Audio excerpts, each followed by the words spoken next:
and it would be me snoring, so I knew that there was something wrong there. I'd come home from work, eat dinner, lay on the couch, and be asleep. I would sleep, if you added up in a day, I probably was sleeping or napping, 12, 14 hours a day if you counted all the naps in the evenings plus the action. I'd wake up to go to bed, okay? Once I started using the therapy consistently, that all went away.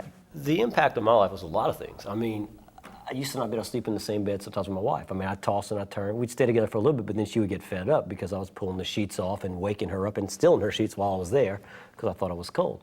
I'd sweat. I'd have to go to the restroom.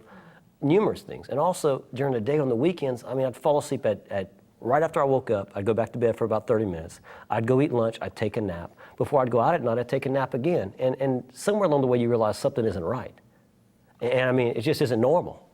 You try to catch up on the weekend. Right. Say if you're not working Saturday becomes a sleep catch-up day. And you end up sleeping 9 or 10 hours instead of 5 or 6 or 7. You feel worse, headache, tired. The more sleep you were trying to get, the more you felt you needed. And then by the end of the day, you were still tired. And the anger actually built up early on because I was sleepless. He slept 8, 9 hours in my mind, and I was sleep deprived. And, then it became a problem. And I was pretty, I think, forceful in getting him to go forward with finding out what the problem was. What happened when you were diagnosed? It's the best thing that could have happened. It's the best thing that could have happened to me. I'm healthier, I feel better. When I wake up in the morning, it's great. It's a feeling I haven't had in a long time.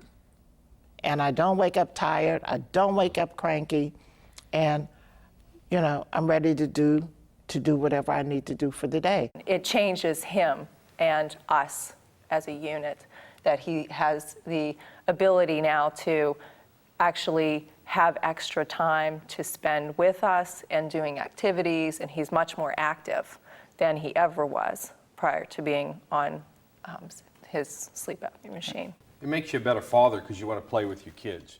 You've heard the stories about leave me alone, I just want to sleep, or go get a toy, I'll play with you later. And when you're not just wanting for sleep all the time, makes you a better father, makes you a better husband, makes you a better employee on the job. And then all of a sudden it's a good cycle that perpetuates itself. And then you realize, I think, that this is what normal life is supposed to be like and what you've been missing out all of that time. I want to thank all of you for your comments. I'm sure that people with OSA are going to find them very, very helpful. Listening to those interviews, Sherry, gives me an even deeper appreciation for a good night's sleep. They made me think about the people in my life who snore. Does everyone who snores have sleep apnea? Not necessarily, but as many as 50% of the people who snore may have sleep apnea, so your friends should be screened for the disorder. And I will tell them you insist. Well, tell them that habitual loud snoring is not normal or healthy. John, what have you found most interesting as you've been working on this story? As I've been telling friends and business associates about the OSA series, I've been amazed by the number of people who either know they suffer from the signs and symptoms of OSA or know someone who does. Many of these individuals are either unaware of the severe health consequences or choose to believe that the adverse health consequences won't happen to them. And the evidence of the cardiovascular consequences of sleep apnea is relatively new.